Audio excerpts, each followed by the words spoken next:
اگر یہ back ground یا پس منظر آپ کو سمجھ آ گیا تو باقی حدیثیں اب میں جو ذرا تیز تیز بھی پڑھوں گی اس پر آپ کو پریشانی نہیں ہوگی کہ یہ کیا، اب ہم کیا کریں، یہ کریں کہ وہ کریں. اب آپ دیکھ لیں آپ کے حالات کیا ہیں، اس کے مطابق کریں. کیا حدیث میں یہ نہیں آتا کہ نبی صلی اللہ علیہ وسلم نماز پڑھا رہے ہوتے تھے، کسی بچے کے پیچھے سے رونے کی آواز آ جاتی تو آپ کیا کرتے؟ میں تو 100 آیتیں پوری کروں گا، روتے ہیں تو روتے رہیں. یہ کبھی نہیں کیا آپ نے. ٹھیک ہے، تو چلیے پھر دیکھتے ہیں کہ سنت کیا ہے. حضرت جابر بن سمرہ بیان کرتے ہیں کہ رسول اللہ صلی اللہ علیہ وسلم نماز فجر میں سورۃ قاف والقرآن المجید اور اس کی مانند کوئی اور سورت پڑھتے تھے، یعنی زیادہ یہ پڑھتے تھے یا اتنے ہی سائز کی کچھ اور. رسول اللہ صلی اللہ علیہ وسلم نے ہمیں مکہ فتح ہونے کے بعد فجر کی نماز پڑھائی. صحابہ کہتے ہیں پس سورت مؤمنون یعنی قد افلح المؤمنون شروع کی، یہاں تک کہ موسیٰ اور ہارون علیہ السلام یا عیسیٰ علیہ السلام کا ذکر آیا تو نبی صلی اللہ علیہ وسلم کو کھانسی آ گئی اور آپ رکوع میں چلے گئے. اس سے کیا پتہ چلتا ہے کہ اگر امام کو کھانسی آ جائے، کوئی غیر معمولی صورت پیش آ جائے تو پھر یا بھولنے لگے تو مقتدیوں کو تنگ نہ کرے کہ وہ کھانستا چلا جائے مائک میں اور ایک شور ہنگامہ ہو جائے اور اس کے بعد پھر شروع کرے اور پھر کھانسی آئے اور پھر شروع کرے. کتنی خوبصورتی ہے. یعنی آپ نے وہ ریجیڈیٹی نہیں برتی کہ نہیں میں نے تو سورت پوری کرنے کی نیت سے ارادہ کیا تھا اور اب کچھ بھی ہو جائے یہ تو میں نے پوری کر کے چھوڑنی. نہیں، جہاں تک اللہ نے چاہا ہو گئی اور جب اللہ نے چاہا آگے بڑھ گئے. حضرت عمرو بن حریث روایت کرتے ہیں کہ انہوں نے رسول اللہ صلی اللہ علیہ وسلم کو نماز فجر میں واللیل اذا عسعس یعنی سورت تکویر پڑھتے ہوئے سنا، اذا الشمس کورت. حضرت عقبہ بن عامر روایت کرتے ہیں کہ میں سفر میں رسول اللہ صلی اللہ علیہ وسلم کی اونٹنی کی مہار پکڑے ہوئے چل رہا تھا. آپ سفر میں نماز صبح کے لیے اترے تو آپ نے صبح کی نماز میں قل اعوذ برب الفلق اور قل اعوذ برب الناس پڑھی. اس سے کیا پتہ چلتا ہے؟ سفر میں جہاں قصر ہے وہاں نماز بھی مختصر، تاکہ سفر ختم ہو جائے، نہ کہ راستے میں اتنی لمبی بریک لیں. تو اس سے دین کی وسعت اور حالات کے تقاضوں کے مطابق اس کا ڈھلنا پتہ چلتا ہے. حضرت معاذ بن عبداللہ کہتے ہیں کہ نبی صلی اللہ علیہ وسلم نے نماز فجر میں دونوں رکعتوں میں اذا زلزلت کی تلاوت فرمائی. اس سے ایک اور نمونہ پتہ چلتا ہے، کیا کہ ضروری نہیں کہ 2 رکعتوں میں الگ الگ ہی پڑھی جائے سورت. اگر کبھی 2 رکعتوں میں ایک ہی سورت پڑھ دی گئی تو اس سے بھی فرق نہیں پڑتا، اس کی بھی سنت ملتی. تو گویا ہمارے دین میں ریجیڈیٹی نہیں ہے، بلیک اینڈ وائٹ حکم نہیں ہے، حالات اور ضروریات کے مطابق مختلف سنتیں سکھائی گئی ہیں. اسی طرح فجر کی سنتوں کے بارے میں آتا ہے کہ بہت ہلکی قرات کرتے تھے، یہاں تک کہ حضرت عائشہ فرماتی ہے مجھے شبہ گزرتا کہ شاید آپ نے سورت فاتحہ بھی نہیں پڑھی. یعنی مختصر ترین. اس سے پہلے تہجد کی نماز طویل ترین ہوتی تھی، پھر آپ فجر کی سنتوں کی پہلی رکعت میں قل یا ایھا الکافرون اور دوسری میں قل ھو اللہ پڑھتے تھے، اور قرات بھی تیز ہوتی تھی. تو حق کا تلاوت ہی میں ہمیشہ بہت رک رک کے پڑھنا بھی نہیں، ضرورت پڑنے پر تیز بھی پڑھا جا سکتا ہے. اچھا اگر ہمارے ساتھ کبھی ایسا ہو کہ ہمیں نماز جاری، سورج نکلنے والا اور تیز پڑھنی پڑے تو ہم سارا دن ملال میں رہتے ہیں کہ آج تو لگتا ہے فجر پڑھی نہیں. روز کی عادت تو نہیں ہونی چاہیے ایسے، مگر کبھی اگر تیز بھی نماز پڑھنی پڑے تو تیز پڑھ جائیے، اور وہ بھی حالات کے تقاضے کے تحت. ایک رخصت سامنے ہے ہمارے، تو اس سے کیا پتہ چلتا ہے کہ آپ صلی اللہ علیہ وسلم فجر کی سنتیں مختصر پڑھتے، قل یا ایھا الکافرون اور قل ھو اللہ پڑھتے، فرض لمبے پڑھتے روٹین میں، لیکن حسب ضرورت آپ نے اختصار بھی فرمایا اور دونوں رکعتوں میں ایک سورت بھی پڑھی. یہ ہے خلاصہ ساری گفتگو کا. ظہر اور عصر کی نماز. حضرت ابو قتادہ سے روایت ہے کہ رسول اللہ صلی اللہ علیہ وسلم ظہر اور عصر کی پہلی 2 رکعتوں میں سورت فاتحہ اور کوئی ایک سورت پڑھتے، پچھلی 2 رکعتوں میں صرف فاتحہ پڑھتے اور کبھی کبھار ہمیں ایک آدھ آیت بلند آواز سے پڑھ کر سنا دیتے. کیا سنت پتہ چلی؟ ظہر اور عصر کی پہلی 2 رکعتوں میں سورت فاتحہ کے ساتھ کوئی سورت پڑھتے اور آخری 2 رکعتوں میں صرف سورت فاتحہ، سورت نہیں ہوتی تھی ساتھ. اور جو سورت پڑھا کرتے تھے کوئی ایک آدھ آیت ہمیں بیچ میں سے بلند سنا دیتے. وہ تلاوت کے انداز میں نہیں، وہ آپ کا انداز کیا تھا؟ زیر لب ذرا سا اونچا پڑھتے تاکہ صحابہ کو اندازہ ہو جائے کہ آپ کیا سورت پڑھ رہے ہیں. تلاوت نہیں کرتے تھے، قرات نہیں کرتے تھے، لیکن زیر لب پڑھتے تھے. جیسے مثال کے طور پہ الحمدللہ رب العالمین الرحمن الرحیم مالک یوم الدین ایاک نعبد و ایاک نستعین اہدنا الصراط المستقیم. اس طرح تو جو قریب ہوتے تھے وہ سن لیتے تھے کہ آپ کون سی والی سورت پڑھ رہے ہیں. ٹھیک ہے، لیکن بلند آواز میں تلاوت نہیں کیا کرتے تھے کیونکہ سری نماز تھی. اور یہ بھی ایک طرح سے رعایت تھی نا آپ کی. حضرت جابر بن سمرہ روایت کرتے ہیں کہ رسول اللہ صلی اللہ علیہ وسلم ظہر میں واللیل اذا یغشا پڑھتے. واللیل اذا یغشا. ایک اور روایت میں ہے سبح اسم ربک الاعلی، یعنی ظہر میں واللیل اذا یغشا اور سبح اسم ربک الاعلی. حضرت جابر بن سمرہ کی ایک اور روایت میں ہے کہ نبی صلی اللہ علیہ وسلم کا ظہر اور عصر میں والسماء ذات البروج اور والسماء والطارق پڑھنا احادیث میں آیا ہے. اب یہ دیکھیں نا، ان صورتوں کے تقریباً سائز ملتے جلتے ہیں. والسماء والطارق، سبح اسم ربک الاعلی، اور اسی طرح والسماء والطارق اور والسماء ذات البروج، یہ ظہر کے لیے. اور عصر کے بارے میں آتا ہے کہ عصر کی نماز کی لینتھ ظہر کی نماز سے تقریباً نصف ہوتی تھی، یعنی عصر میں پڑھی جانے والی صورتیں پھر ظہر سے نسبتاً مختصر ہوتی تھی. مسلم کی روایت میں آتا ہے کہ ظہر کی آخری 2 رکعتوں میں 15 آیات کے برابر بھی آپ نے قرات کی ہے. یعنی یہ کوئی ایک ہارڈ اینڈ فاسٹ رول نہیں تھا کہ صرف سورت فاتحہ پڑھنی ہے. آپ نے کبھی کبھار آخری 2 رکعتوں میں بھی قرات کی ہے. ٹھیک ہے، یعنی دونوں طریقے ملتے ہیں.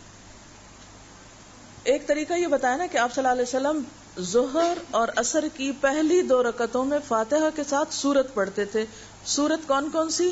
سبح اسم ربک الاعلی والسماء والطارق والسماء ذات البروج جیسی صورتیں. ٹھیک ہے، اور آخری 2 رکعتیں کیا تھی؟ سورت فاتحہ. پھر اس کے بعد عصر کی نماز میں بھی اسی طرح، لیکن عصر کی جو صورتیں تھی وہ ظہر کی نسبت ذرا اور چھوٹی ہوتی تھی.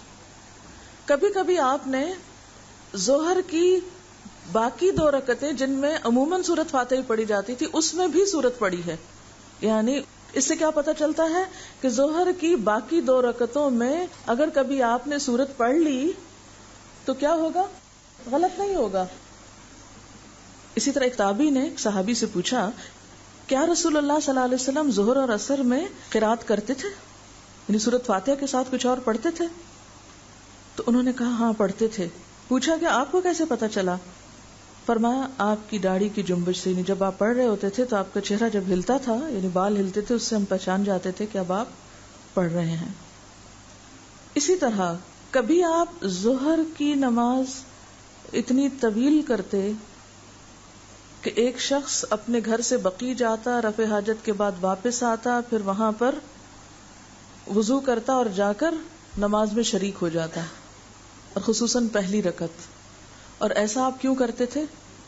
تاکہ زیادہ سے زیادہ لوگ نماز کی پہلی رکعت میں شریک ہو سکیں. نماز مغرب میں حضرت جبیر بن مطعم روایت کرتے ہیں کہ میں نے نبی صلی اللہ علیہ وسلم کو نماز مغرب میں سورۃ طور پڑھتے ہوئے سنا ہے. سورۃ طور پڑھتے ہوئے سنا. اسی طرح ایک اور صحابیہ نے، خاتون ہے ام الفضل کی بیٹی حارثہ، وہ کہتی ہیں کہ میں نے آپ کو مغرب میں سورۃ والمرسلات عرفا پڑھتے سنا. طور اور مرسلات ملتی جلتی ہیں سائز میں، لیکن آپ نے ہمیشہ مغرب کی نماز مختصر نہیں پڑھی، طویل بھی پڑھی ہے. حتیٰ کہ ایک روایت میں آتا ہے کہ آپ نے مغرب کی نماز سورۃ آراف کے ساتھ پڑھی اور اس سورت کو 2 رکعتوں میں پڑھ ڈالا، یعنی پورا کر دیا 2 رکعتوں میں. لیکن یہ روز کا معمول نہیں تھا کہ مغرب میں آپ سورۃ آراف جتنی سورت پڑھیں. ایسا کیوں کیا؟ یعنی ضروری نہیں کہ مغرب ہمیشہ مختصر ہی ہوگی، مغرب طویل بھی پڑھی جا سکتی ہے. اس سے مغرب کا وقت بھی پتہ چلتا ہے کہ مغرب کا وقت عشاء سے پہلے تک رہتا ہے، اگرچہ افضل وقت جو ہے ابتدا کا ہے، لیکن اگر کوئی شخص شروع میں پڑھتا ہے اور پھر وہ طویل ہو جاتی ہے اور اندھیرا ہو جاتا ہے، جیسے فجر کی نماز میں اندھیرے سے روشنی ہو جاتی ہے، اسی طرح اگر مغرب میں روشنی سے اندھیرا ہو جاتا ہے، ذرا لمبی قرات کسی وقت ہو جاتی ہے، تو اس میں بھی حرج نہیں، اس کی رخصت ہے۔ اصل میں ایک وہ آپ کے معمول کا طریقہ، اور کبھی معمول سے ہٹ کر یہ بتانے کے لیے کہ دین میں وسعت ہے، ریجیڈیٹی نہیں۔ اسی طرح نمازوں کے اوقات میں بڑی وسعت ہے۔ ہم نے چونکہ یہ وسعت جانی نہیں، ڈیٹیل میں پڑھا نہیں، مختلف پہلو معلوم نہیں، اس لیے وہ خوبصورتی بھی معلوم نہیں، بس جس نے ایک چیز پڑھ لی وہ اس پہ فرض کے درجے میں قائم ہو گیا اور اس سے آگے پیچھے ہونا حرام کے درجے میں لے گیا۔ یہ نہیں کہ آپ سستی کے مارے بیٹھے رہے اور پھر اندھیرے میں اٹھ کے مغرب پڑھنے لگے، لیکن کبھی اگر مثلاً آپ بازار سے گھر پہنچ رہے ہیں تو آدھا گھنٹہ بیچ میں گزر کر آپ کے نماز تو گزر گئی، اب تو آپ قضا پڑھیں گے، ہم نہیں، اس وقت بھی یعنی اصولاً ہر نماز کا وقت اس کے اختتامی وقت تک باقی رہتا ہے، اگرچہ افضل وقت گزر جاتا ہے، ٹھیک ہے نا۔ ایک ہے افضل وقت اور ایک ہے وقت کی مشروعیت، کہ اس وقت کے اندر اگر آپ نے پڑھ لی تو وہ آپ کی نماز ہو گئی۔ جیسے ایک اور حدیث میں آتا، من ادرک رکعۃ من الصلاۃ فقد ادرک الصلاۃ، جس نے ایک رکعت بھی نماز کی پالی، اس نے نماز پالی، اس کی نماز ہو گئی، اس کی قضا نہیں ہوئی، خواہ وہ دوسری رکعت جو ہے وہ وقت کے بعد پڑھی، لیکن اگر ایک رکعت بھی وقت کے اندر ہو گئی اس کی تو ہو گئی اس کی نماز۔ جیسے حج کے موقع پر ایک نے کہا میں نے پہلے بال منڈوالے، فرمایا لا حرج، کسی نے کہا پہلے قربانی کرے، فرمایا لا حرج، کسی نے ایک اور چیز فرمایا لا حرج، لا حرج، اس کے اندر ہی ہو تم۔ تو ایک ہے وہ بہترین کا درجہ کہ اگر آپ پورا اسی کے مطابق کر سکیں، اور ایک ہے ایکسیپشنل کیسز، ضرورت کے مطابق، حالات کے مطابق عمل کا بدلنا، اور اس پر پھر اعتراض نہ کرنا۔ ہماری سب سے بڑی مشکل یہ ہے کہ ہم کسی کو ذرا بھی روٹین سے ہٹا ہوا دیکھ لیتے ہیں تو ہم کہتے ہیں یہ تم نے کیا کر دیا، فوراً فتوے دینا شروع کر دیتے ہیں، پھر برا خیال اس کے بارے میں لائیں گے کہ یہ کیسے کر لیا اس نے۔ پھر ہے نماز عشاء۔ حضرت براء بن عازب روایت کرتے ہیں کہ میں نے رسول اللہ صلی اللہ علیہ وسلم کو نماز عشاء میں والتین والزیتون پڑھتے ہوئے سنا، اور میں نے نبی صلی اللہ علیہ وسلم سے زیادہ خوش آواز کسی کو نہیں سنا۔ والتین والزیتون جو ہے یہ کتنی لمبی صورت ہے، عشاء میں والتین والزیتون پڑھا، کیوں؟ اس لیے کہ سارے دن کے لوگ کام کر کے تھکے ہوئے ہیں، اور آپ دیکھیں کہ آپ کی زندگی میں کوئی ایک روٹین کی زندگی نہیں تھی، ایک غزوے کے بعد دوسرا غزوہ، ایک مشکل کے بعد دوسری مشکل، اس میں پھر غیر معمولی حالات اکثر پیش آ جایا کرتے تھے۔ بلکہ اس کے برعکس حضرت معاذ نے جب لمبی صورتیں پڑھائی تھی تو آپ سخت ناراض ہوئے تھے، حالانکہ حضرت معاذ وہی حضرت معاذ ہیں جن کا ہاتھ پکڑ کے حضور صلی اللہ علیہ وسلم نے فرمایا تھا واللہ یا معاذ انی احبک فی اللہ، قسم کھا کے فرمایا تھا کہ اے معاذ میں تم سے اللہ کی خاطر محبت کرتا ہوں، اور دوسرے وقت میں اتنا سخت ڈانٹا تھا کہ شاید ہی اتنا زیادہ کسی کے ساتھ آپ ناراض ہوئے ہوں، لوگوں کو فتنے میں ڈال رہے ہو تم۔ تو یہ بھی آپ کی حکمت ہے کہ ایک وقت میں محبت کا اظہار اور بعض غلطیوں پر سختی سے گرفت، کیوں؟ اس لیے کہ اس میں لوگوں کی تکلیف تھی جب آپ لمبی نمازیں پڑھاتے تھے، اور ایسا نہیں کہ ایک دفعہ اگر اس طرح کی ان سے غلطی ہو گئی تو آئندہ ان کو کوئی کام نہیں دیا، نہیں، ان کو یمن کا گورنر بنا کے بھیجا، بہت بڑی ذمہ داری ان پہ ڈالی، حالانکہ آپ کہتے نہیں وہ ایک دفعہ اس نے ایسا کیا تھا، یہ تو اس قابل ہی نہیں کہ اس کو کوئی بڑا عہدہ دیا جائے، نہیں، انسان ہے، لیکن آپ نے ہمیشہ اپنا دل صاف رکھا۔ اگر یہ خوبی ہم میں آ جائے تو پھر معاملات بگڑتے نہیں، پھر معاملات خوبصورتی سے چلتے رہتے ہیں۔ ہمارا حال یہ ہے کہ اگر ایک دفعہ کسی سے غلطی ہوگی اس کو ایسی گرہ لگائی دل کے اندر کہ زندگی بھر معاف کرنے کی نہیں سوچا، تو پھر غلطی کس سے نہیں ہوگی؟ سب سے ہوگی، تو کتنی گرہ لگائیں گے، تو کسی کام کے قابل نہیں، انسان ہے سب، غلطیاں ہوتی رہیں گی، معاملات چلتے رہیں گے، لیکن سب کی نظر آگے کی طرف ہونی چاہیے۔ حضرت معاذ بن جبل نے عشاء میں سورۃ بقرہ پڑھی، مقتدیوں میں سے ایک کھیتی باڑی کا کام کرنے والے نے سلام پھیر دیا، پھر اس نے رسول اللہ صلی اللہ علیہ وسلم کی خدمت میں حاضر ہو کر عرض کیا، اے اللہ کے رسول صلی اللہ علیہ وسلم، ہم لوگ اونٹوں والے ہیں، دن بھر مشقت کرتے ہیں۔ معاذ نے عشاء میں سورۃ بقرہ شروع کر دی، مجھے دن کے تھکے ہوئے کو لمبی قرات سے ملال ہوا. آپ صلی اللہ علیہ وسلم نے معاذ سے کہا تم لوگوں کو نفرت دلاتے ہو اور فتنہ کھڑا کرتے ہو. آپ نے 3 مرتبہ یہ بات دہرائی. پھر فرمایا جب تم جماعت کراؤ تو والشمس وضحاها اور واللیل اذا یغشا اور سبح اسم ربک الاعلی کی تلاوت کرو، اس لیے کہ تیرے پیچھے بوڑھے، کمزور اور ضرورت مند بھی نماز ادا کرتے ہیں. اب نماز جمعہ کے بارے میں حضرت نعمان بن بشیر روایت کرتے ہیں کہ رسول اللہ صلی اللہ علیہ وسلم دونوں عیدوں اور جمعوں کی نماز میں سبح اسم ربک الاعلی اور هل اتاک حدیث الغاشیہ پڑھتے تھے. نعمان بن بشیر کہتے ہیں جب عید اور جمعہ ایک دن میں جمع ہوتے تو پھر بھی نبی صلی اللہ علیہ وسلم یہ دونوں صورتیں دونوں نمازوں میں پڑھتے. یعنی صبح عید پڑھی، دوپہر کو جمعہ پڑھا، صبح بھی وہی صورتیں پڑھی، دوپہر بھی وہی پڑھی. یعنی اس میں آپ کی روٹین کافی ایک جیسی رہی ہے. حضرت عبید اللہ بن رافع سے روایت ہے کہ مروان نے حضرت ابو ہریرہ کو مدینہ کا گورنر مقرر کیا اور خود مکہ چلے گئے. حضرت ابو ہریرہ نے جمعہ کی نماز پڑھائی اور اس میں سورۃ جمعہ اور منافقون پڑھی اور کہا کہ ان صورتوں کو جمعہ میں پڑھتے ہوئے میں نے رسول اللہ صلی اللہ علیہ وسلم کو سنا. یعنی ہمیشہ ہی یہ 2 صورتیں نہیں پڑھی، آپ نے سورۃ منافقون اور سورۃ الجمعہ بھی پڑھی. اسی طرح ایک تیسری روایت میں قاف والقرآن المجید اور اقتربت الساعہ کے پڑھنے کا بھی ذکر ملتا ہے. کون کون سی؟ سبح اسم ربک الاعلی اور هل اتاک حدیث الغاشیہ کا زیادہ کثرت سے ذکر ملتا ہے. اس کے علاوہ سورۃ المنافقون اور سورۃ الجمعہ، اور تیسرے درجے پر سورۃ قاف اور اقتربت الساعہ. جمعوں کے دن نماز فجر میں آپ پہلی رکعت میں سورۃ السجدہ پڑھتے اور دوسری میں الدہر پڑھتے. یعنی پہلی میں الف لام میم تنزیل الکتاب اور دوسری میں هل اتى على الانسان حين من الدهر. تلاوت میں قرآن پاک پورا کہاں پڑھا گیا؟ یعنی آپ صلی اللہ علیہ وسلم زیادہ تر قرآن پاک کہاں پڑھا کرتے تھے؟ تہجد کی نماز میں. وہ آپ کی تنہائی کی نماز ہوتی تھی تو اس میں آپ طویل قراءت کرتے تھے. حضرت عبداللہ بن مسعود کی روایت سے پتہ چلتا ہے نا، آپ نے سورۃ البقرہ پڑھی، پھر سورۃ آل عمران پڑھی، پھر سورۃ النساء شروع کر دی. وہ تھی طویل ترین نمازیں جو آپ کی اپنی نمازیں ہوتی تھی.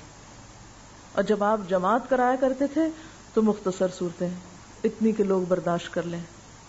تو ان الذین یتلون کتاب اللہ، بے شک وہ لوگ جو اللہ کی کتاب کی تلاوت کرتے ہیں. تو سب سے افضل تلاوت نماز کے اندر کی تلاوت ہے، پھر اس کے بعد فجر کے وقت کی تلاوت ہے جو نماز کے اندر ہو، یا پھر نماز کے بعد دن کا آغاز قرآن کی تلاوت سے، اور اس کے بعد باقی نمازوں میں. اور تلاوت کا موقع کون سا ہوتا ہے؟ جس میں آپ صلی اللہ علیہ وسلم نے سونے سے پہلے کچھ صورتیں پڑھنے کو سکھائیں، سورۃ الملک، الف لام میم السجدہ. اصل بات یہ کہ جب تک ہم ارادہ نہیں کریں گے نا، سچا ارادہ، ہو نہیں سکے گا یہ کام. ہم ارادہ کرتے ہوئے بھی گھبراتے نہیں، ہم کر نہیں سکیں گے. شیطان ہمیں پہلے درجے پہ مایوس کرتا ہے، تم یہ نہیں کر سکتے، تم تو نہیں کر سکتے، تمہارے پاس وقت نہیں ہے کرنے کا. لیکن اگر ہم تھوڑی سی بھی کوشش جاری رکھیں گے تو انشاءاللہ قطرہ قطرہ بھی ہوتا رہا تو آگے ہی بڑھیں گے نا، نقصان تو کچھ نہیں. تو ان الذین یتلون کتاب اللہ. پھر ایک اور مرحلہ کون سا ہے تلاوت کا؟ جب بھی آپ کو فرصت ملے، جب بھی آپ فارغ ہوں، سفر میں، حضر میں، زبانی پڑھیں یا دیکھ کے پڑھیں. اس کے بعد یہ کہ جب آپ کسی کو سکھا رہے ہوتے ہیں اس وقت بھی پڑھ رہے ہوتے ہیں. اسی طرح رات کا تیسرا پہر. ویسے تو یہ کہ سونے کے بعد جب بھی آپ اٹھ جائیں، لیکن سحری کے وقت جو ہوتا ہے نا نماز سے پہلے کا، وہ خاص وقت ہوتا ہے دعاؤں کی قبولیت کا. تو ہمیں جب عمل کرنے میں مشکل ہوتی ہے تو وہ کس بات کی؟ اصل میں ہمیں سلیقہ نہیں ہے کہ کون سا کام کب کرنا ہے، کتنا کرنا ہے اور کیسے کرنا ہے. یہ حکمت نہیں ہے ہمارے اندر، لہٰذا ہم تمنائیں رکھتے ہوئے بھی وہ کر نہیں پاتے جو ہمیں کرنا چاہیے. میں چاہوں گی کہ آیت کے اس پہلے حصے پر آپ کو عمل کرنے کا سلیقہ آ جائے، سنت کے مطابق جو کچھ اللہ کے رسول صلی اللہ علیہ وسلم نے کیا اور جو اس کے بعد صحابہ کرام نے کیا، صحابیات نے کیا، اور جو اصل قابل قبول طریقہ ہے. ہم نے وہ طریقے تو سارے بھلا دیے، چھوڑ دیے، ان سے انجان ہو گئے، اور کب تلاوت کرنے لگے؟ جب کوئی فوت ہو جائے اس موقع پہ قرآن خوانی، یا جب کوئی نیا گھر لے. کوئی حرج نہیں اس وقت بھی پڑھ لیا جائے اگر نیا گھر لیتے وقت یا نئے گھر میں منتقل ہوتے وقت. لیکن وہ چیزیں جن کی براہ راست سنت میں دلیل نہیں، ان چیزوں کو تو ہم نے زندگی کا ایک لازمی جز بنا لیا. اور جس طریقے پر آپ خود تلاوت کرتے تھے، آپ کے صحابہ کیا کرتے تھے، ان سارے طریقوں کو بھول گئے، ان مقامات کو ہم چھوڑ بیٹھے تو اصلاح کیسے ہو سکتی ہے جب تک ہم اصل پہ نہ پلٹیں؟ سب سے بہترین طریقہ قرآن کو یاد رکھنے کا نماز میں پڑھنا ہے.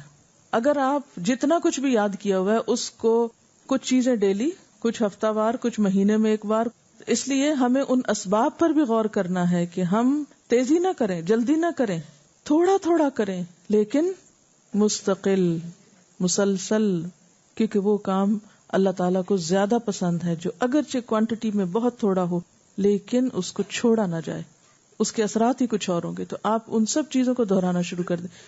اسی طرح نوافل میں آپ قرآن پاک کو کھول کر دیکھ کر بھی پڑھ سکتے ہیں. اب تو ایسے سٹینڈ بھی ملتے ہیں جن پر آپ قرآن پاک کھول کر سامنے رکھ لیں. جب آپ قیام میں کھڑے ہوں تو وہ ڈائس کی طرح کے سٹینڈز ہیں بہت ہلکے کہ جن کو آپ ذرا سا ہاتھ کے حرکت سے آگے کر لیں اور دیکھ کے پڑھتے رہیں، اور جب آپ رکوع پہ جانے لگے تو ایک طرف کر دیں. اس سے نہ تو قرآن پاک کی بے ادبی ہوتی ہے اور نہ ہی اس میں بہت ورقہ پلٹنے میں یا رکھنے میں یا اٹھانے میں کچھ مشکل ہوتی ہے. میں نے خود الحمدللہ اس طرح تقریباً ایک دفعہ پورا قرآن پاک جو ہے وہ نماز میں دیکھ کے پڑھا ہے. یعنی اتنا پڑھتی تھی میں کہ پلٹنا نہ پڑے. یہ جو سعودی عرب کے قرآن پاک ہے نا جس میں آیت ختم ہو جاتی ہے ہر صفحے پہ، تو وہ ایک دفعہ کھول لیا، اس میں پڑھ لیا ایک رکعت میں، اگلی میں پھر اگلا کھول کے. اس سلسلے میں جو قرآن پاک کی تلاوت اور یاد کرنے کے بارے میں تھوڑا سا آپ کو حضرت ام ورقہ کے بارے میں بتاتی ہوں تاکہ آپ کا شوق تھوڑا سا اور بڑھ سکے.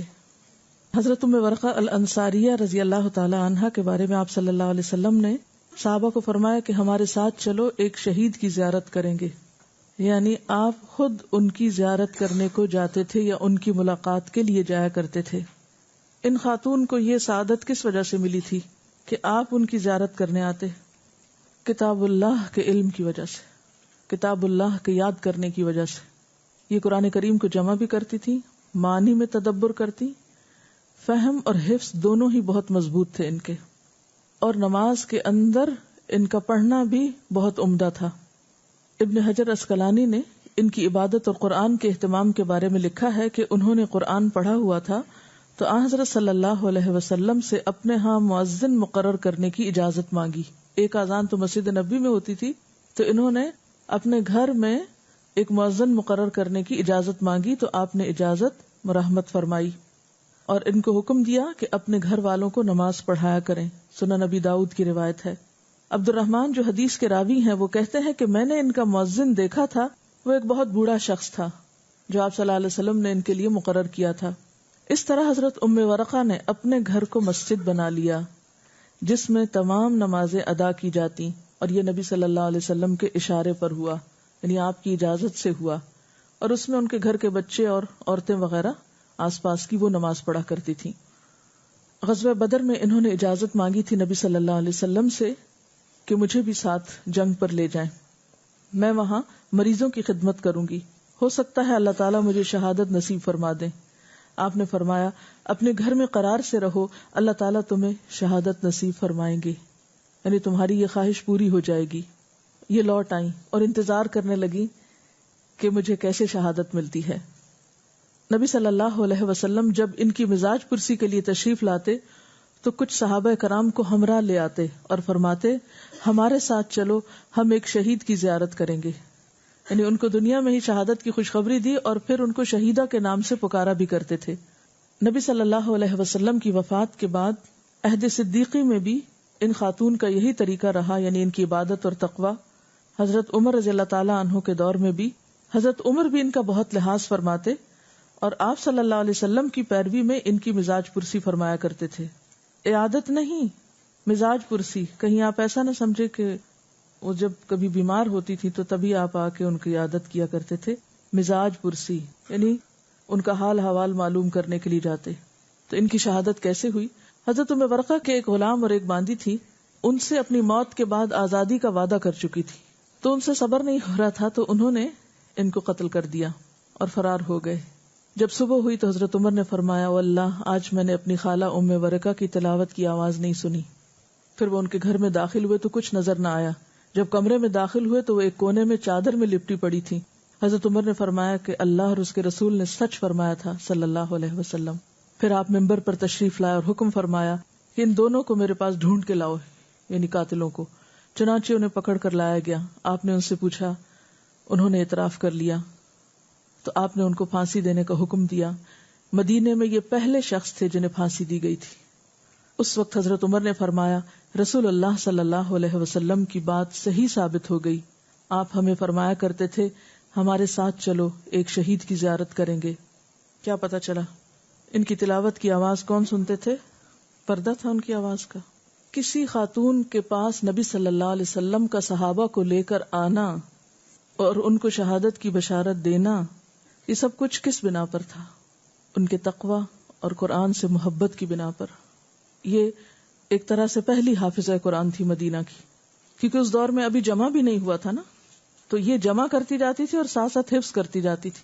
اور صرف حفظ نہیں کرتی تھی، غور و فکر، معنی، فہم، تدبر سب کچھ ساتھ تھا ان کے. تو جب اہل القرآن جو ہیں وہ اہل اللہ ہیں تو کیا نبی صلی اللہ علیہ وسلم کے محبوب نہ ہوں گے؟ کوئی معمولی بات ہے قرآن کے ساتھ تعلق. لیکن ہم پر دنیا اتنی حاوی ہے، اتنا اس نے ہمیں مشغول کر رکھا ہے کہ چھوٹی چھوٹی بیکار چیزوں کے لیے ہم اپنی زندگی کھپا دیتے ہیں. قرآن کے لیے وقت نہیں ہے، آدھا گھنٹہ بھی نہیں ہے ہفتے میں.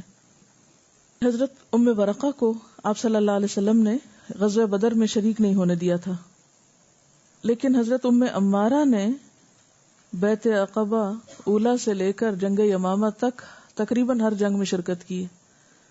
تو یہ فرق کیوں؟ آپ کے ذہن میں کیا آتا ہے؟ میں نے اس لیے یہ بات ابھی کی ہے کہ کہیں ایسا نہ ہو کہ آپ صرف اس بات کو حجت بنا لیں کہ آپ نے چونکہ ان کو غزوہ بدر میں جانے نہیں دیا تھا تو اس لیے اس سے پتہ چلتا ہے کہ عورتیں کسی اجتماعی کام میں شریک ہو ہی نہیں سکتی یا ان کو ہونا نہیں چاہیے یا درست نہیں. ہو سکتا ہے کہ ام ورقہ فزیکلی اتنی اسٹرانگ نہ ہو جتنی حضرت ام عمارہ تھی، کیونکہ اہلیت بھی میٹر کرتی ہے نا. اور یہ عام طور پر ہوتا ہے نا کہ جو لوگ ذہنی کام زیادہ کرتے ہیں وہ عموماً فزیکلی بہت اسٹرانگ نہیں ہوتے، اور جو لوگ فزیکلی زیادہ اسٹرانگ ہوتے ہیں بعض اوقات وہ ذہنی طور پر اتنے اسٹرانگ نہیں ہوتے. یہ دو چیزیں اکٹھی ہونا بہت کم لوگوں میں ہوتا ہے. انسانوں کی مختلف قسمیں ہوتی ہیں نا، مختلف طرح کے لوگ اللہ نے پیدا کیے ہیں، کوئی کسی کام کے لیے، کوئی کسی کام کے لیے، سب کو ایک کام کے لیے نہیں بنایا. پھر آپ دیکھیں کہ صرف ام ورقہ نہیں، اور صحابیات جو ہیں وہ بھی الحمدللہ قرآن پاک کے ساتھ ایک گہرا تعلق رکھتی ہیں. اور پھر خصوصاً نمازوں میں یہ جو بات ہو رہی تھی نا کہ نماز میں تلاوت بہترین وقت ہے قرآن کی تلاوت کا. حضرت اسماء بنت ابی بکر قرآن کے معنی اور قرآن کی بلاغت کی ماہر تھیں. اس بات کی گواہی ان کے شوہر حضرت زبیر بن عوام دیتے ہیں. کہتے ہیں میں گھر میں داخل ہوا تو حضرت اسماء نماز پڑھ رہی تھی، تو میں نے سنا کہ وہ یہ آیت تلاوت کر رہی ہیں، یعنی اونچی پڑھ رہی ہوں گی. اللہ تعالیٰ نے ہم پر احسان فرمایا اور ہمیں جھلسنے والے عذاب سے بچایا. یعنی یہ آیت پڑھ رہی تھی اور آگ سے پناہ مانگ رہی تھی، کیونکہ مسنون طریقہ کیا ہے تلاوت کا کہ جب جہنم کی آیات آئیں تو پھر جہنم سے پناہ بھی مانگی جائے. کہتے میں کھڑا ہو گیا، سنتا رہا، مسلسل جہنم سے پناہ کی دعا کرتی رہی. جب بہت دیر ہو گئی تو میں بازار چلا آیا، پھر گھر واپس لوٹا، تب بھی دیکھا تو روتے ہوئے جہنم سے پناہ کی دعا کر رہی ہیں. یہ وہ خاتون ہیں جنہیں دنیا میں جنت کی بشارت ملی ہے، جنہیں ذات النطاقین کہا گیا، جن کی 4 پشتوں میں صحابہ کرام ہوئے، دادا، والد کے والد، کیونکہ جب ہجرت ہوئی تھی تو وہ نابینا تھے ان کے دادا، اور کہنے لگے لگتا ہے ابو بکر سارا سامان اٹھا کے لے گئے ہیں، اور تھوڑے غمگین بھی تھے تو انہوں نے ان کو تسلی دی اور کچھ چیزوں پہ ہاتھ رکھوا کے کہا کہ فکر نہیں کریں. دادا، والد، خود اور بیٹا، ان کو خوش نہیں ہو جانا چاہیے تھا کہ میں نے اللہ کے رسول صلی اللہ علیہ وسلم کی مدد کی تھی جب وہ ہجرت کے لیے جا رہے تھے، اور میرے لیے تو بس یہی اعزاز کافی ہے. تو بات یہ ہے کہ جس کے اندر جتنا فہم زیادہ ہوتا جاتا ہے اس کے اندر اتنی ہی اللہ کی خشیت بڑھتی جاتی ہے. جیسا کہ اس آیت سے بالکل پچھلی آیت میں انما یخش اللہ من عبادہ العلماء، اللہ کی خشیت اللہ کے علم والے بندوں کو ہی ہوتی ہے. ان الذین یتلون کتاب اللہ واقاموا الصلاۃ. اور پھر آپ دیکھیں کہ تلاوت کے ساتھ ہی پھر اقاموا الصلاۃ کی بات بھی ہو گئی. ساری گفتگو کا خلاصہ کیا ہے؟ ان الذین یتلون کتاب اللہ، کہ اللہ کے کچھ خاص بندے ہیں اور وہ اہل قرآن ہیں. تو قرآن سے تعلق کی اور خصوصاً تلاوت کے تعلق کی قسمیں کون سی ہیں یا کس کس طریقے پہ ہم نے کرنا ہے؟ سب سے پہلے نماز میں فجر کے وقت مختلف مواقع کی مناسبت سے جو صورتیں ہمیں بتائی گئیں جو صحیح سنت سے ثابت ہیں. پھر اس کے علاوہ جب بھی فراغت ہو یعنی اللہ کی کتاب کو ہمیشہ اپنے ساتھ رکھیں تاکہ دنیا میں بھی ساتھ ہونے. کتاب اللہ وَأَقَامُوا الصَّلَاةَ وَأَنفِقُوا مِمَّا رَزَقْنَاهُمْ سِرًّا وَعَلَانِيَةً يَرْجُونَ تِجَارَةً لَن تَبُورَ. ان 3 کاموں کا اجر کتنا ہے؟ کیا اجر بتایا گیا کہ جو یہ کریں گے کیا اجر پائیں گے؟ ایسی تجارت کر رہے ہیں یہ لوگ، ایسا بزنس کر رہے ہیں جس میں کبھی بھی خسارہ نہیں ہو سکتا، کبھی بھی گھاٹا نہیں ہے، کبھی بھی نقصان نہیں ہے. یرجون تجارتا لن تبور، ہرگز بھی نقصان نہیں ہے اس میں. لیوفیہم اجورہم ویزیدہم من فضلہ انہ غفور شکور. یہ سب کیوں یہ کام کر رہے ہیں؟ یہ نمازوں میں سنت طریقے پہ تلاوت، نمازوں کے علاوہ تلاوت، یعنی یہ سب کچھ کیوں کیا جائے گا؟ تاکہ اللہ ان کے اجر پورے کے پورے ان کو دے دے اور مزید اپنے فضل سے ان کو نوازے. یعنی ساتھ ہی یہ یاد رہے کہ یہ سب کچھ کرنے کے باوجود بھی اطمینان نہ ہو جائے کہ ہم بہت اچھے ہو گئے اور ہم نے بہت کچھ کر لیا، بلکہ اللہ اپنے فضل سے ان کو مزید دے. انہ غفور شکور، اور مزید کیوں؟ کیونکہ وہ قدردان ہے، بخشش فرمانے والا بھی ہے اور قدردان بھی ہے. والذی اوحینا الیک من الکتاب هو الحق، اور وہ چیز جو ہم نے آپ کی طرف وحی کے ذریعے بھیجی وہی حق ہے. یتلون کتاب اللہ پر زور کیوں ہے؟ یتلون کتاب اللہ کیوں ہوگا؟ کس جذبے کے ساتھ، کس سوچ کے ساتھ؟ اتنی محنت، اتنی تاکید اور اتنا غور و فکر اور اتنے طریقے، یہ سب جاننا کیوں ضروری ہے؟ آخر کیوں؟ آخر کس لیے؟ کہ جو پڑھ رہے ہیں وہی سچ ہے، اسی میں ہمارے لیے رہنمائی ہے. اس کو چھوڑ کر اور اس کے بغیر سیدھے راستے کا تصور نہیں کیا جا سکتا. یعنی قرآن کے ساتھ تعلق کوئی پروفیشنل تعلق نہیں ہے، کسی سرٹیفکیٹ کے حصول کے لیے نہیں ہے، کسی خاص ڈگری کے لیے نہیں ہے، کسی ایک مخصوص اور محدود وقت کے لیے نہیں ہے. تو یہ تو زندگی بھر کا تعلق ہے. یہ کتاب تو ساری زندگی میں رہنمائی کے لیے آئی ہے. اور یہ جو نمازوں میں اور تہجد میں اور عام حالات میں قرآن کو اپنی زندگی کا ایک حصہ بنانا، یہی دراصل ایک ذریعہ ہے کہ ہم حق کے ساتھ جڑے رہیں. تو یاد دہانی کرائی جا رہی ہے کہ وہ چیز جو ہم نے آپ کی طرف وحی کے ذریعے بھیجی ہے وہ بالکل سچ ہے، مصدقا لما بین یدیہ، پہلے سے آئی ہوئی کتابوں کی تصدیق کرنے والی ہے. ان اللہ بعبادہ لخبیر بصیر، بے شک اللہ اپنے بندوں کی خبر رکھنے والا بھی ہے اور ان کو دیکھنے والا بھی ہے. ثم اورثنا الکتاب الذین اصطفینا من عبادنا، پھر وارث بنا دیا ہم نے اس کتاب کا ان لوگوں کو جنہیں ہم نے اپنے بندوں میں سے چن لیا. آج آپ دیکھیں کتنے لوگ ہیں جو اس وراثت کا حق ادا کر رہے ہوں، جن کو آپ جیسے مواقع ملے ہوں، جن کو آپ جیسی نعمتیں ملی ہوں، لیکن اگر اس کے باوجود بھی ہم حق ادا نہ کریں، سنجیدہ نہ ہو، اللہ تعالیٰ کے ساتھ تعلق میں خلوص نہ ہو، پختگی نہ ہو، اور تھوڑے سے ہوا کے جھونکے سے ہم سب کچھ اپنی زندگی کی روٹین چینج کر کے بیٹھ جائیں اور کتاب کے ساتھ تعلق کمزور پڑ جائے، ہلکا ہو جائے، تو کیا ہم سے نعمتوں کی پوچھ نہ ہوگی؟ کیا ان کا حساب نہ ہوگا؟ آپ کو اس کام کے لیے چنا گیا ہے. جو نعمت آپ کو ملی ہے اسے دوسروں تک پہنچانا ہے سیلف لیسلی، کیونکہ عموماً یہ دیکھا گیا ہے کہ نیکی کے کام میں سب سے بڑی رکاوٹ سیلف ڈالتا ہے، ہمارا نفس ڈالتا ہے. اپنی ذات کا آرام، اپنی مصروفیات، اپنی زندگی، اپنی ذات، اپنا آپ. رکاوٹیں باہر نہیں ہیں، اپنے اندر ہیں. اگر ہم سچے ہو جائیں، ہمارا ارادہ ہو جائے، ہماری نیت ہو جائے، تو باہر کی رکاوٹیں کچھ نہیں کرتی، کوئی نقصان نہیں دیتی. جتنا زیادہ آخرت کے انعام کا یقین ہوگا اتنا ہی سیلف لیس ہو جائے گا کہ مجھے اپنے لیے تو نہیں کرنا، میں تو جو کچھ بھی کر رہا ہوں اللہ کی رضا میں کر رہا ہوں. اگر میں کسی کو سکھا رہا ہوں یا میں کسی کے لیے کوئی بھی چیز پرووائڈ کر رہا ہوں چاہے وہ ایک کرسی ہے، چاہے کارپٹ ہے، چاہے لائٹ ہے، چاہے کچھ بھی ہے، تو یہ میں اپنی آخرت کے لیے کر رہا ہوں، کسی پر کوئی احسان نہیں ہے. تو پھر آپ دیکھیں کہ کام میں حسن کتنا پیدا ہوتا ہے، پھر برکت کتنی زیادہ آتی ہے، پھر خیر کتنی زیادہ عام ہوتی ہے. پھر ان بندوں کو جن تک ابھی نہیں سب کچھ پہنچا، ان کے لیے تڑپ کتنی زیادہ آتی ہے. جو اللہ کے لیے تواضع کرتا ہے، اپنے آپ کو اللہ کے لیے پیچھے کر لیتا ہے، اللہ اس کو بلندی دیتا ہے. کبھی ہو نہیں سکتا کہ آپ کے کام میں اخلاص ہو اور پھر اللہ تعالیٰ اس کو قبول نہ فرمائے اور پھر اس میں برکت نہ ڈالے، پھر وہ دوسروں کے لیے فائدہ مند نہ ہو جائے. تو ثم اورثنا الکتاب الذین اصطفینا من عبادنا فمنہم ظالم لنفسہ.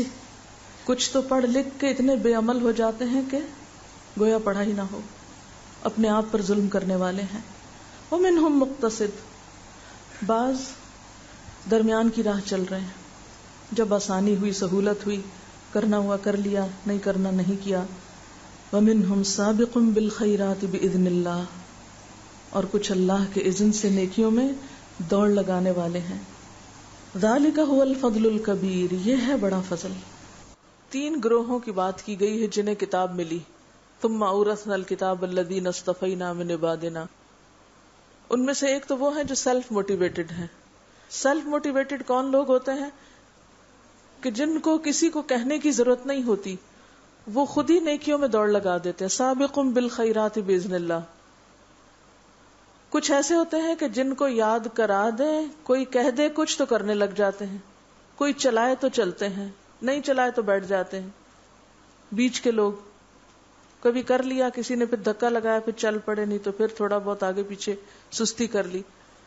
اور کچھ ایسے ہیں ومنہم ظالم لنفسہ، جن پہ نہ کوئی نصیحت اثر کرتی ہے، نہ ان کو کسی قسم کی کوئی موٹیویشنل بات، کوئی فیکٹر ایسا ان کے اوپر اثر انداز نہیں ہوتا، اور وہ وہی کرتے ہیں جو ان کی اپنی مرضی ہوتی ہے. اور سب سے بڑی بات جو ہلانے والی ہے وہ یہ ہے کہ یہ ان کی بات نہیں کی جا رہی جو کافر ہیں، نان بلیورز کی بات نہیں ہے، یہ ان لوگوں کی بات ہو رہی ہے جنہیں کتاب ملی ہے. یہ کتاب پانے والوں کی بات ہے، یہ کتاب کے وارثوں کی بات ہے. اپنے آپ کو دیکھیں کس کیٹیگری میں ہیں. کیا آپ یہ سارے کام اپنے شوق اور اپنی خوشی اور اپنے ان پہ کرتے ہیں، یا آپ دوسروں پہ ڈیپینڈ کرتے ہیں؟ کیونکہ اکثر ہم اس چیز کا بہانہ کرتے رہتے ہیں نا کہ ہمارا ماحول ایسا نہیں ہے، ہمیں کوئی یاد کرانے والا نہیں، فلاں کو تو اس کی بھی سپورٹ ہے، اس کی بھی سپورٹ ہے، اس کے تو گھر میں سپورٹ ہے، اس کے تو دوستوں کی سپورٹ ہے، وہ تو چونکہ فلاں جگہ پر جاتا ہے اس لیے وہاں سے اس کو موٹیویشن مل جاتی ہے. لیکن آپ دیکھیں کہ جتنے بھی یہ خارجی سہارے ہوتے ہیں یہ عارضی ہوتے ہیں. لیکن اگر آپ کے اپنے اندر ایک سیلف موٹیویشن ہے تو وہ پھر آپ کہیں پر بھی ہوں، آپ سمندر کے اندر ہو یا خشکی پر ہو، پاکستان کے اندر ہو یا کہیں باہر ہو، کسی گاؤں یا دیہات میں ہو یا کسی شہر میں ہو، آپ کہیں پر بھی ہوں، اس سے فرق نہیں پڑتا. کیونکہ آپ کو جگانے والا آپ کا ضمیر آپ کے اپنے اندر موجود ہے، وہ آپ کو چین نہیں لینے دے رہا. اور اصل میں کام تو ایسے ہی لوگ کرتے ہیں جو سیلف موٹیویٹڈ ہوتے ہیں.